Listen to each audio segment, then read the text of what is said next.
Good morning, good afternoon, good evening, my beautiful people. Ụtụtụ ọma, ehihie ọma, anyasị ọma, ụwa dum n'ele anyị n'oge awa. Wisdom Honest, good evening, mommy, good evening, my darling. I hope everyone is hearing me. I hope you can all hear me today. Please, if you are hearing me, let me know you are hearing me today. I hope you can all hear me. If you can hear me, draw my attention. Yes, mommy, you can hear me. Thank you so very much. I hope everyone is doing very good. Very much. Permit me to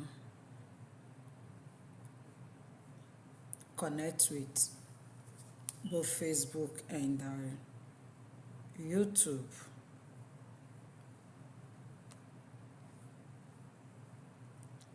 Oh, Royal Dion, how are you? You are welcome to today's class.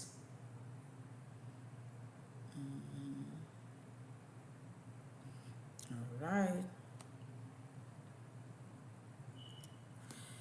So, ụtụtụ ọma, ehihie ọma, anyasị ọma, Igbo dum na-ele anyị na-ege anyị ntị n'oge awa a.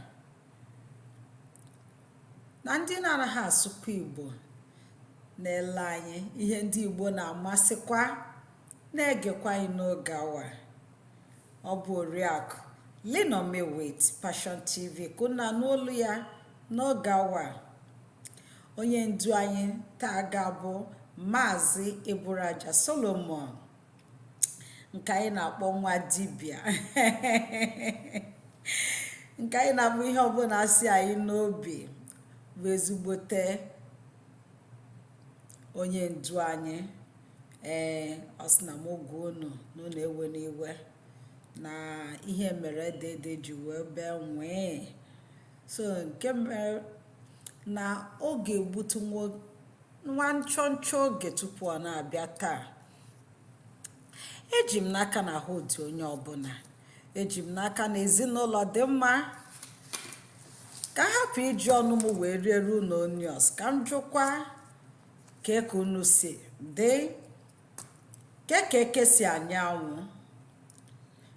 Ọ bụ na eke anaghị anya na-atụgharị, meenụ ka m mara n'oge awa.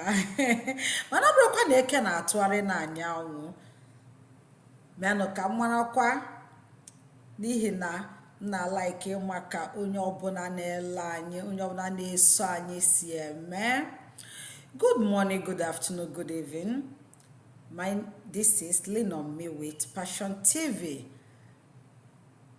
Thank you for always joining me. Thank you for always being there for me. Thank you for always sharing our videos, and thank you for always subscribing. Thank you for telling people about this channel. You know, I was just following up, and Wisdom Honest, as in Chineke Gozie, may God bless you for your wonderful work. I am appreciating you personally because I saw your good work, and I hope every other person is seeing your good work. I saw what you are doing on Facebook, and I say, may the good God reward you in Jesus' name. Amen. So tomorrow, like I promised, if I'm not mistaken, tomorrow will be the last Sunday in the month of September, if I'm not mistaken. And which means tomorrow will be the giveaway. It's not our usual giveaway, but I promise to do a recharge card giveaway tomorrow. It's a promise, and it will be a promise kept. So tomorrow, I said 1 person to 10 people. Invite 10 people, not just inviting them. Tell them to subscribe, share, like our programs, our videos. That is the requirement only. And tomorrow when you come, I want you to, flunk your invitees, whoever you invited, just flunk the person. I invited this person, or you let the person inform us who invited he or she. That is how it's gonna go tomorrow. And within the week, I got a request. It's a big one, but I promise that I will carry out that request. Maybe not now. I will not say it right now, because you know why I will not say it. I will not say it because it is still in the coven. So when I am done with the preparation, I will let you know a new thing that will be coming on this program. You will like it. Ị ga-like ya. Ọ bụ na like ya, I like ya. So onye nkụzi anyị, eji m n'aka na ị na-anụ ihe m na-ekwu. Maka izuụka gara aga, anyị nwere nwa ntọntọ amaghị ka m esi ntọntọ nghọtahie mụ na kọmputa nwere, ka mụ na ndị netwọk nwere, ka amaghị mụ na ya nwee nghọtahie na-eme m na-agbagharị, mana eji m n'aka na ị na-anụ ihe m na-ekwu. Ndị na-ege anyị, ndị na-eso anyị, ụmụ akwụkwọ si na ha na-anụ ihe m na-ekwu. Our teacher is finally here. Yes, mana m emekwe na appreciate, mma like kwen ya. I will love it na ọ bụ na anyị nọrọ n'Igbo class, anyị nọdụ n'Igbo class, onye chọkwa n'ide ihe, o dee ya n'asụsụ Igbo. Ka m bụrụzi onye ga na-akọwazi na asụsụ asụsụ oyibo. Ekele m Chineke na m na-asụpụtakwa n'oyibo nke mmadụ na-anụ. Asị m anyị kpọkwa n'ihe a asụsụ oluba anyị, olu Igbo. Ka igosi na ihe onye nkụzi na-akụzi na anyị na-amụtakwanụ.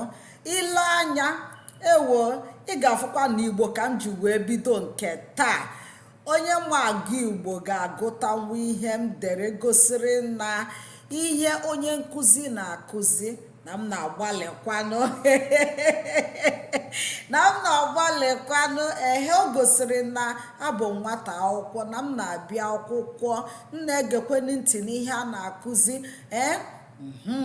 Ya kpatara m ji na-ayọ, ọ bụgodu na-eme ha dee ya ka isi wee mụta, ka m bụrụzi onye ga na-agụpụta, ma onye nkụzi abụrụ onye ga na-agụpụta.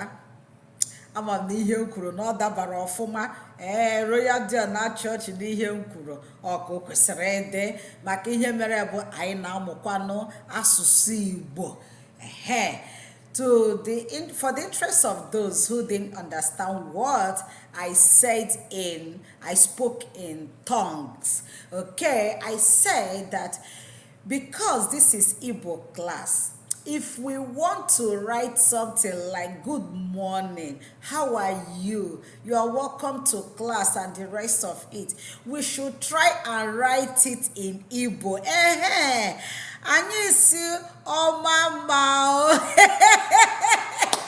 Precious, that is a beautiful one.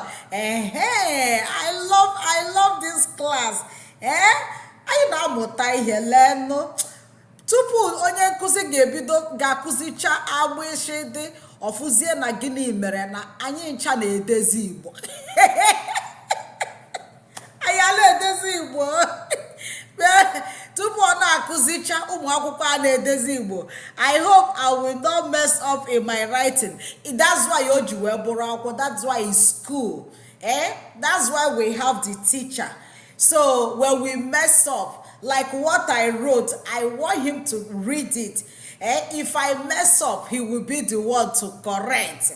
And you don't make joke about someone when you make mistake, especially when you write a language you are just learning. We are learning this language. Most of us is not our mother's tongue. Even some of us, our parents told us that we are Igbos. So, without wasting much of our time, I will want to welcome our only and only teacher, the best teacher in the world. Kamkoya no Igbo. Without a wasting our time. Mazi Solomon, you are welcome. Tutoma Onyobola, you are welcome. Miss Royal Dio, that was a good try. Welcome. Your network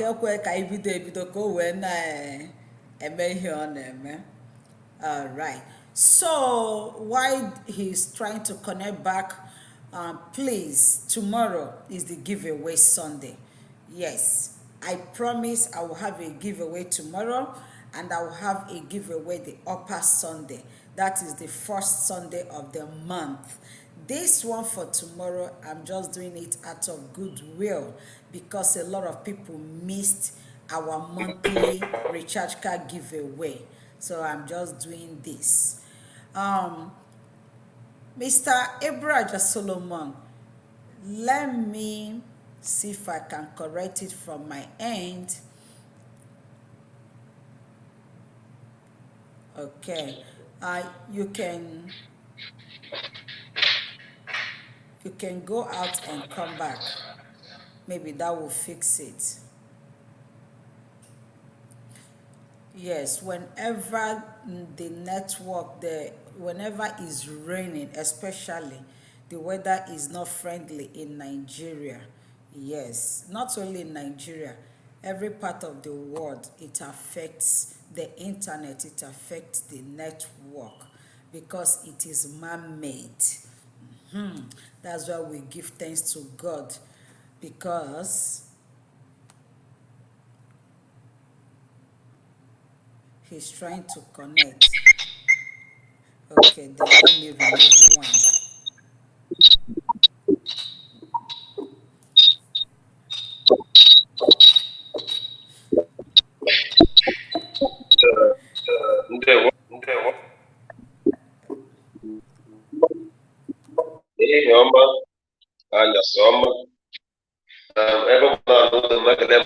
Onye isi ọka afọ m ife idere na ihe gị n'iru ihe onyonyo ibu kọmputa gị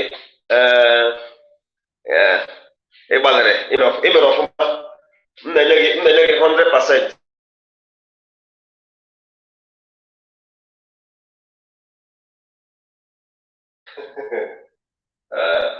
Nke a gosiri na ị na-amụta asụsụ Igbo nke ọma. Daalụ nne. Daalụ nne. Kedu ka esi anyanwụ?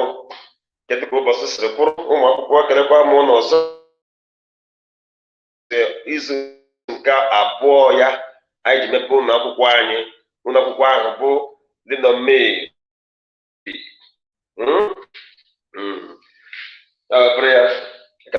Eji m n'aka na ụmụ akwụkwọ ndị na-abịara ụlọ akwụkwọ n'izu na ha ncha bụ ha niile bịara klaasị taa. Ya bụ na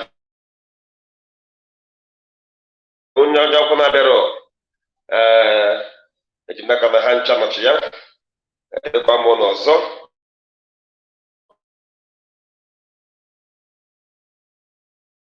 Ọ ga-amasị m ọkụ nnọọ na ụfọdụ ajụjụ a ga-ajụ m ya n'asụsụ Igbo. Sajụzi na mnafọ ya biko ka m mara ma aya na-esenyekwa n'ihe a na-eme. N'ihi na ọ na-abụ ndị tụrụda ha asị na onye nna ya denyere ori na-eji ụkwa mawa ụzọ. Ọ ga-amasị m ma ọ bụrụ nnọọ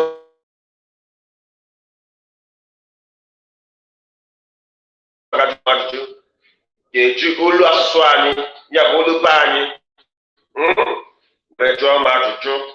Mgbe na-atụle na-enyoro ya enyoro, ọ naghị adị mma na etichakwu a niile uche oge ndị a niile abịa aka na-asụ bekee. Bekee abụghị asụsụ anyị. Biko bekee abụghị asụsụ anyị.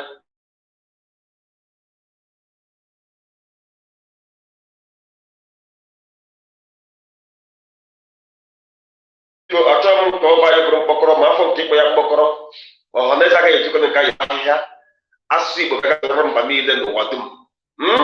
ị na-eri nri sụwa Igbo, ị na-arụ ebe ọ bụla na mba ofesi sụwa Igbo. Oge ụfọdụ enwe ihe a ga-achọ gị were Igbo saa ahịa ajọ gị ka anyị pụtara anyị kọwaziri ya ha debanye ya n'akwụkwọ nkewa okwu dictionary, itebanye n'akwụkwọ nkewa okwu dictionary ede ya Igbo language. Ọ na-adị mma, ụlọ mfụrụ anyị oge ọ ga-akpa m na anyị na-eme nke ọma, ya wee bụrụ ka wee bụrụ ilu na-atụfugo oge n'ihi na ya ma mgbu oge tata n'ihi etu ụbọchị siri kwụrụ. Ọ bụ na ele anya n'izu gara aga anyị malitere na-agba egbe ya agba ịdị Igbo agba ịdị Igbo ya wee bụrụ ya ihe ojide mkpagbu na anyị ji anya akwalite asụsụ anyị ka asụsụ anyị na-eto eto n'ihi na agbụrụ ọbụla na-enwe asụsụ ya bụ agbụrụ ahụ anwụọla, agbụrụ ha enwezighị aha. Oge agaala mgbe a na-asị nwata asụsụ asụsụ Igbo n'ụlọ akwụkwọ apịa ya ihe, onye nkụzi apịa ya ihe dịka si eme ya na mpaghara Afrịka a na-emezi ya wee bụrụ wee nwee ihe nchọpụtara dịka onye nkụzi. O nwere oge anyị na-emere ụmụaka ndị a na-aga abanye sekọndịrị skuul, ya bụ ndị nke praịmarị ya. Enwere otu nwa akwụkwọ m nwere oge ahụ anyị na-eperepe ahụ ya na-enye ha akwado ha eji ha ngwa ha ga-eji ele ụlọ a na-akpọ common entrance, ha ga-eji abanye JSS1. Mgbe chọpụtara na nwata akwụkwọ a anyị na-asụ sọpụrụ ya bụ bekee ahụ ọ naghị aghọta. Oge anyị na-akụzi nke a na-akpọ mgbakọ na mwepụ, ya bụ mathematics n'asụsụ bekee. Let me say it in English. So when I was teaching the mathematics, the primary school level mathematics, I discovered that this boy doesn't understand. So my joy to you Igbo Samia, Mjukwasa or Igbo Samia, him as a mo, my secretary, Muresa Sigo. Him as a never Sigo, because he was a young Bokona. Tupu na mapanye na nwa ya nwa ka megene abata mgbakọ na mwepụ. He understood that very difficult mathematics immediately. Mse ọ dị mgbe ịbụrụ onye nkịsị ile anya oge ụfọdụ ịchọpụta asụsụ ụmụaka ahụ na-aka aghọta, ịbụrụ asụsụ akụziere ha ihe. Yeah, that is what makes a teacher. Nne m kụziri m Igbo. Ọ sụkwala ngiri Igbo. Nne m kụziri m Igbo for 18 years. Mana ihere na-eme m maka amụrụ m ma ise gịnị oke amara m ka esi ede Igbo aghọtakwa ebe ị na-aga, mana ka anyị tere for 18 years ya wụsoro ngịrị Igbo. Ọ bụ ya bụ nsogbu anyị na-enwe nke ahụ ngịrị Igbo ịsụga asụsụ Igbo tinyekwa ya asụsụ olu mba ọzọ.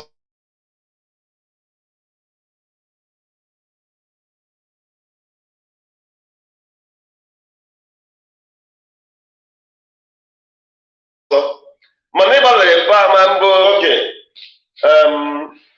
ka anyị banye kpọmkwem. Ọ bụrụ na anyị tụgharịcha uche na nke a, anyị tụgharịkwa ya otu ugboro maọbụ ugboro ịbụọ, anyị achịkọta were eme ihe dị iche eme, anyị amarasị ya, a na-arụ ya na igwe kọmputa ụlọ ahụ maọbụ na foonu ha na ụlọ eji, a na-arụkwa ya ebe a, anyị amara ndị na-esonye anyị dịka arụ ya dụ asụrụ ngili Igbo ngili Igbo ka ọ sụrụ ya wee bụrụ ya Chika that thing na-eme, Chika that thing ị na-eme I don't like it, Chika that thing ị na-eme I don't like it. Ifugo na ngili Igbo kama ị ga-asị Chika ihe ahụ ị na-eme achọghị m ya chacha, isi Chika that thing ị na-eme I don't like it. Ịmalịsọ na ngili Igbo.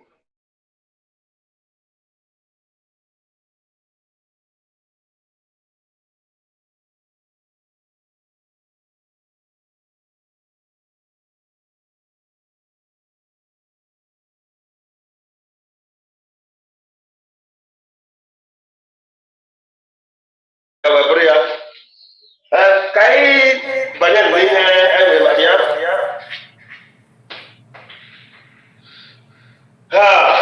asụsụ Igbo ọ na-amụga nwa asụsụ bekee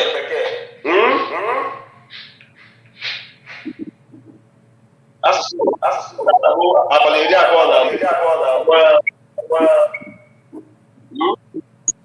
isiokwu abịa Igbo n'asụsụ bekee akpọ ya Igbo Alphabet. Mgbe ka anyị banye na ya. A ọ bụghị otesami abụghị anyị enweghị A, B, Ch, ọ bụ A, B, Ch. Ka anyị na-esonye na ya. A, B, Ch, D, E, F, G, W, R. Ka m bidokwa n'isi ọzọ. A, B, Ch, D, E, F, G, W, R. Oge ọbụla ifere ihe ọhụghị ị na-anụ? Gwe, hi, I, E, Je, Ke, Gbe, Kwe, Le. Ka m bidokwa ya ọzọ. Gwe, hi, I, E, Je, Ke, Gbe, Kwe, Le. Me, ne, nge, nwe, nye, o, ọ, pe. Ọzọkwa. Me, ne, nge, nwe, nye, o, ọ, pe. Re, se, she, te, u, o, ve. Re, se, she, te, u, o, ve. We, ye, ze. Ka anyị gụzie ya, gụkọta ya ọnụ ka o doo anya ọfụma. Ihe m ji bụrụ ya ofu ka ama ka esi eme gịnị, esi akpọ ya n'otu n'otu. Ka anyị ga-akpọ ọzọ. A, B, Ch, D, E, F, G, Gb, R, Gw, Hi, I, E, Je, Ke, Gbe, Kwe, Le, Me, Ne, Nge, Nwe, Nye, O, Ọ, Pe, Re, Se, She, Te, U, O, Ve, We, Ye, Ze. Osula. Ka anyị banyezi ya n'iji ya na-eme gị mkpụrụ okwu. If it is an English language, they will tell you 2-letter words, 3-letter words. So we are going to start either with 2-letter words or with 3-letter words. They will not be what? Above 3-letter words, so that we'll be able to understand. Ka nwoke ghọta ya gịnị nke ọma. Eji m n'aka na ha na-esonye. Mana ọ ga-amasị m ma ọ bụrụ si na ụmụ akwụkwọ m ga-ejisi ike dịka ha na-ahụ ya bụ abịdị, ka afa were mkpụrụ okwu mere ya bụ abịdị ụfọdụ ndị a were mere m mkpụrụ okwu ise fa tinye ya n'iru skrin ha ka m nwike na-afụ ya ka m mara na ha na-esonye. Like I said, I would like my students to use this alphabet and form 2 or 3-letter words and place it or project it on the screen so that the teacher will see it and know if they are following. Okay? Yeah. Ngwa fabido ebe bụ iche bido ịmalite ka mma ma ị na-esonyekwa tupu ma banye na ya kpọmkwem. Unu were ya use some of this alphabet and form some words, up to 5 words, 5 different words. Let me see. Ya bụ were ụmụ abịdị ndị a were ha hibe mkpụrụ okwu itinye na ihe onyonyo n'iru ihe onyonyo gị ahụ. Aka royal dua ịgbalịrị aka bụ hand, good. Ngwa gaa n'iru. Yes. Aka ya bụ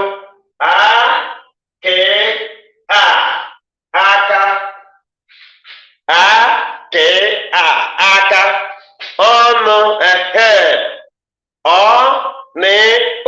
mana ị ga-etinye akpọmkpọm n'okpuru ka ọ nwee ike eghe okpuru ọkpọm. Ole ka ị na-ekwu, ọwụ olu ka ọ bụ ọnụ ka m mara ọwụ ọnụ mouth, ya bụ Are you talking about mouth or are you talking about the neck? Which one? Mouth or neck? Olu. That one is neck. Olu. Olu. Yeah. Olu. It is dialectal. Okay. Olu. That is the neck. Olu. Yeah. Buru. Head.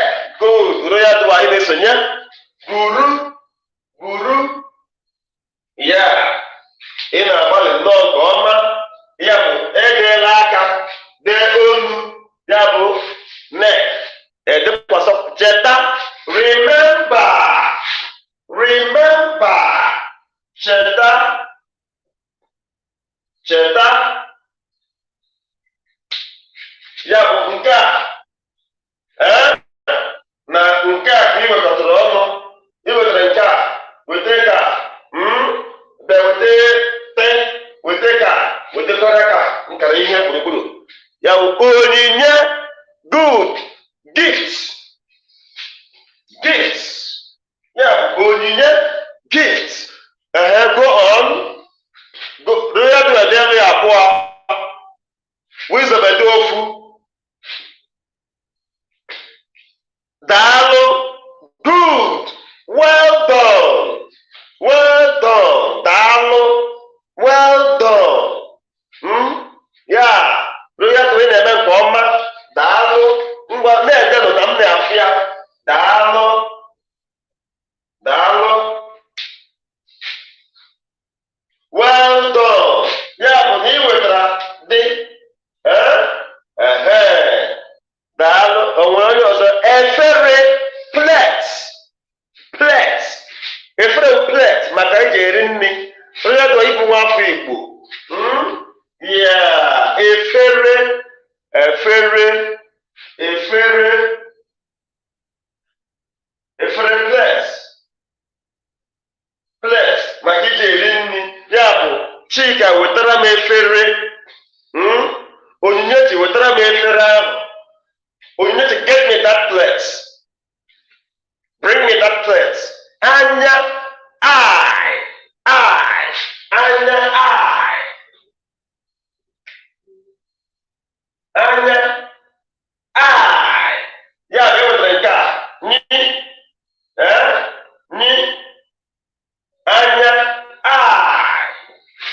Very good. Ọzọ. Nwanyị, woman. Nwanyị, woman. This woman, nwanyị a. Nwanyị. Good. Itinye akpọmkpọm. Rịadụ tinye akpọmkpọm. Kpọm n'elu ihe ahụ.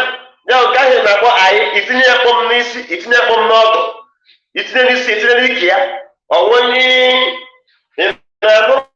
Degharịa ya. Degharịa ya.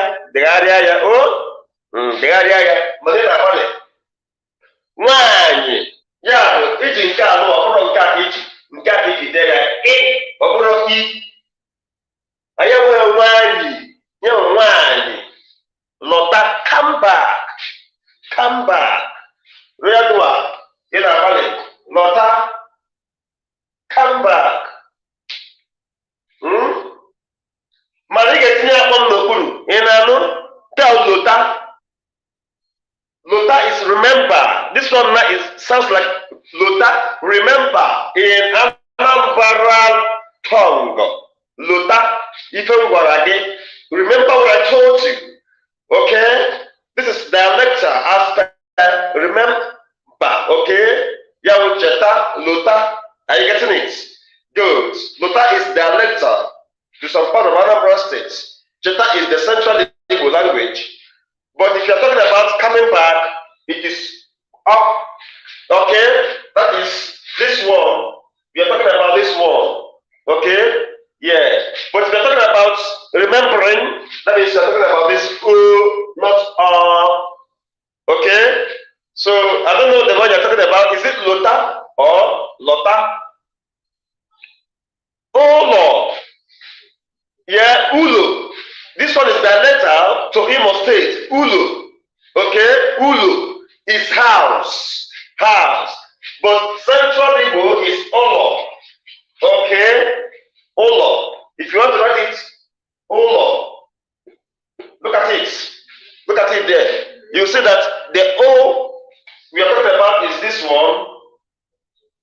L and this O. Okay?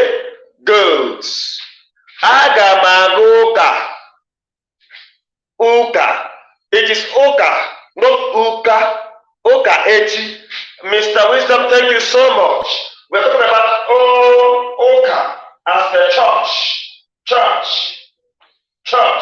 The you there must have under, okay, to differentiate between the long U and short U, okay, yeah, because in Igbo have oral, okay, the long U and the short U, are you getting it? Agamaga Oka, Echi. Not Uka. We don't have Uka. It's Oka. Thank you. Bia, come. Bia, come. Okay? Go. You got it. Bia, that is come. Okay? Yeah. That's good. Bia. Oh, my students are following. Oh, I love this.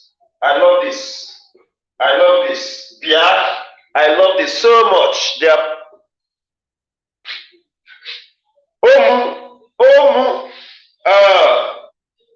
Mr. or Miss Riadua, that's not like Omu. It is Omu. You must add the look at it. Omu as per palm front. Omu, okay? Yeah. Let me write it so that you see it very clear. Palm front. Palm front. Okay? It is not Omu. Okay? It is not Omu because that's not like Omu in Igbo language. It is Omu. Palm front. Okay? Yeah, Omu. Thank you, you're flowing, but add Bokbom. Let the thing has a Nike, ya.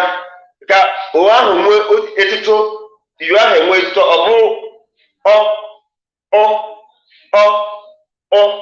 The order is okay. Let me write it very well. Omu. I hope you can see it now. Good. Palm front. When you look at that, it has a dot under. The U is short U. It has a dot under. Waiter, bring. Waiteram ewa. Waiteram anwa. Goods. Jachike. No. We don't have any word like that in Igbo language. I am going to do that's Igbo. In Anu, kedu ihe na chikowa, ijirikowa, na wata, ọ ga-amasị ma ọ bụrụ na ide ya, itinye ihe na-akpọ akara hyphen, ideze n'asụsụ bekee ka anyị nweta ihe na-akpọ kpọmkwem mana ụdị okwu a, anyị nwere ya n'asụsụ Igbo. Gaa n'iru. Anyị na-amụta nke ọma nnọọ. Ọ bụrụ na otu aka si mụta tata mana ọ ga-amagbu onwe ya.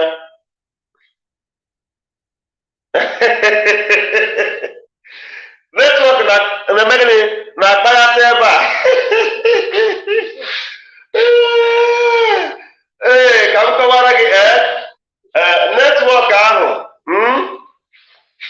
ịgasị ikuku ịntanetị ị na-anụ mana n'asụsụ Igbo anyị enweghị ihe ka gịnị netwọk nwegasị ikuku gịnị nzirịta ozi ọ bụghị netwọk ikuku nzirịta ozi eba. It's almost so ya kage masagini only soya as the service is a kind of channel where you can communicate with your words with anybody, or you can, yeah, it's a kind of a channel of communication. So you can consider those iko, mobiko, ko, you got it. Iko, ko. Yeah, what I mean, come here. Manchi ko den sibuya iko mmiri ka amụrụ dị iko ị na-akpọ n'ihi na nwere iko dị iche iche. Iko is a metaphoric name. It has different, specifications. We have iko mmiri as per cup, iko ncha as per your soap dish, and so on and so forth. Yeah, thank you, Mr. Wisdom. You are following your goals. Go on. We have just more 5 minutes. More 5 minutes. We'll round it up for today. More 5 minutes. Yes, yes, yes, yes.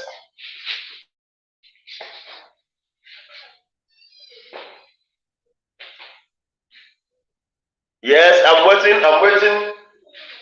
Chetakwana nke a. Onye chetakwana iji nke a. Eme mkpụrụ okwu ọ na-arụ n'ahụ nke a nụwa gbe iji gbe eme mkpụrụ okwu ghe na nke a nụwa nga gbe ghe ka anyị nwakere ma ị ga-eji ụmụ ya eme mkpụrụ okwu mara ma ọ ga-adabakwa mama na ọ ya adaba rere. Let us attempt using gbe ghe and nga to form a word. Ọlaaka goes. Ọlaaka could be ring, could be watch, could be bangle. Thank you. Ọlaaka. Gbaa ọsọ. Run. Run for your dear life. Run. Yeah. Gbaa ọsọ. Very good. Thank you. Little me. You are following? Yeah. Gbaa ọsọ. Very good. Let's try to use re,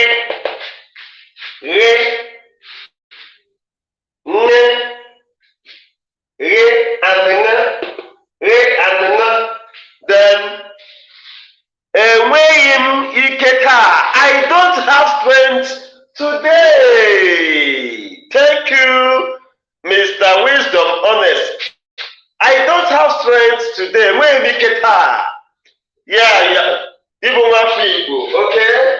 That means you made use of this one. Okay?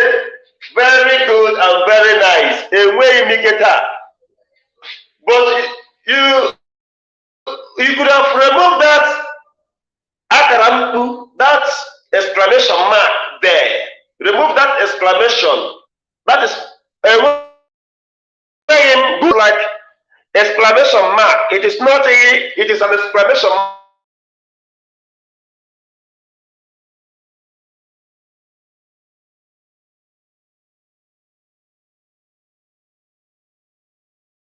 Understood? It is the computer. You try to make sure that.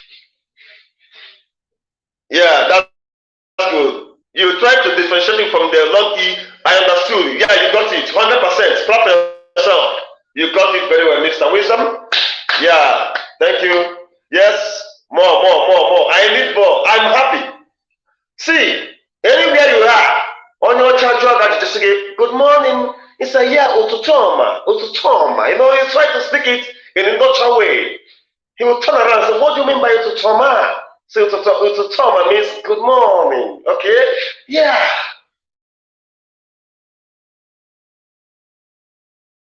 Let us try to be green.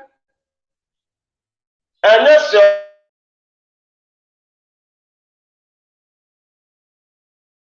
in the afternoon, they would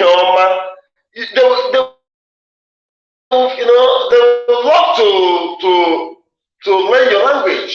But when we shy away from all those things, it affects. ashamed of your language. It is your identity. Speak Igbo wherever you are. Nobody will penalize you or arrest you for it. So I have more 3 minutes to go. Yeah, because of how today is. We're not going to waste time. We're not going to waste time. More 2, 3 words. I'm done for today. Yeah, this one. I've never heard this one. And the what will bail us out? And the good. Sew that cloth for me.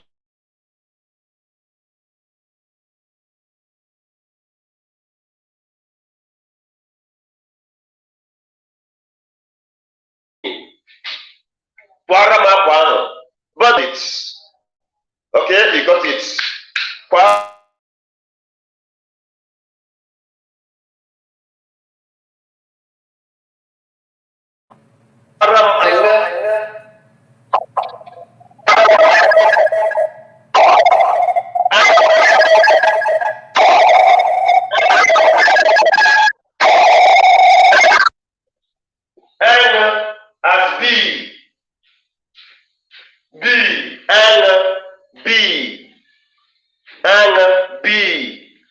I have made use of this one now.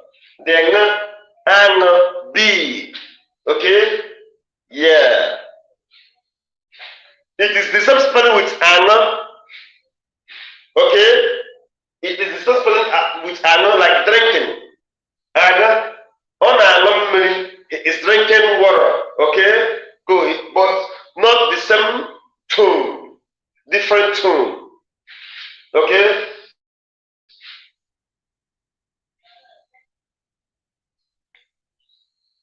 Okay, this one, by next week, we are going to look at all these words that have the same spelling but different meaning. The same spelling but different meaning. So sorry. So sorry. But speak Igbo today, Mr. Paul Amechi.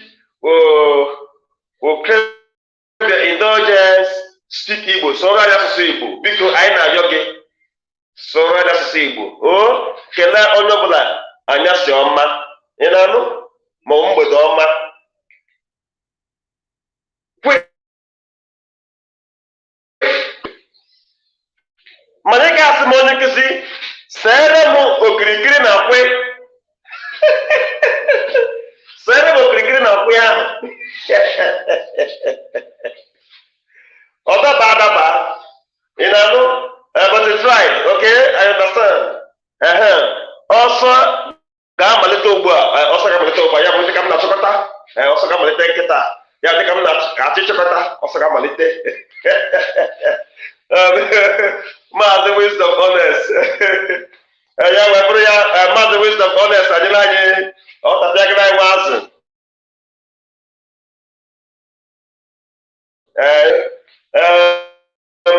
Ya wee bụrụ ka wee bụrụ elu ịkpọrọ ndị sonyere anyị n'ihe ebe tata ana ekele ụnụ nke ọma ya bụ ọsọ ọgbakọnye awụsa ọnwa ụbọchị nta ka ịchọ na owere nchi mmiri atala azanụkwala ndụ mmiri ndụ ọsọ ya wee bụrụ ya otu aka gịchi wee chịkọta ya nke tata n'ihi na Maazị Wisdom ọsọ ga-amalite ugbu a ya bụ ọsọ ga-eme ugbu a ya wee bụrụ ka wee bụrụ elu ya bụ ebe a ka anyị ga-akwụsị anyị ga-awụsa ya bụ ọnwa ị na-anụ n'izu na-abịa abịa ihe anyị ga-eme bụ anyị ga-ewepụta okwu ndị ahụ yiri onwe ha mana ha apụtaghị otu ihe ya ndewo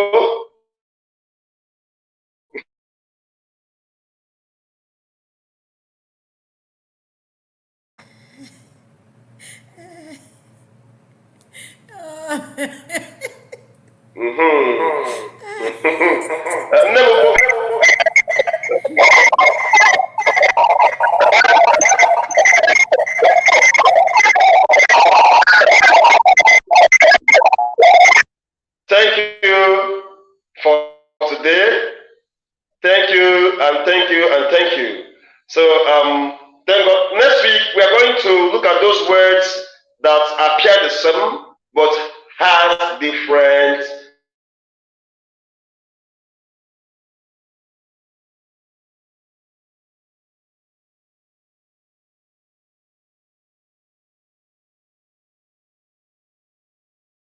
that we're going to let's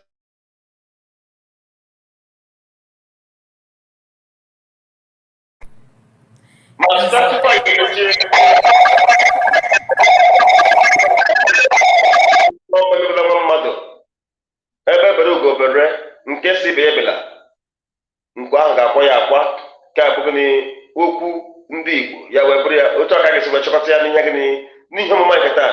Onye isi ọkanga nwa akwụkwọ ga-esi ọsọ ga-amalite ugbu a daalụrị nne ya balụ gị.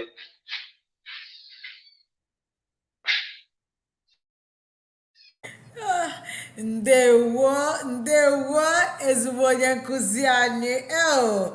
Anyị nọ n'ụlọ akwụkwọ ọ dịka anyị apụtara ama egwuregwu, asị gị ndewo.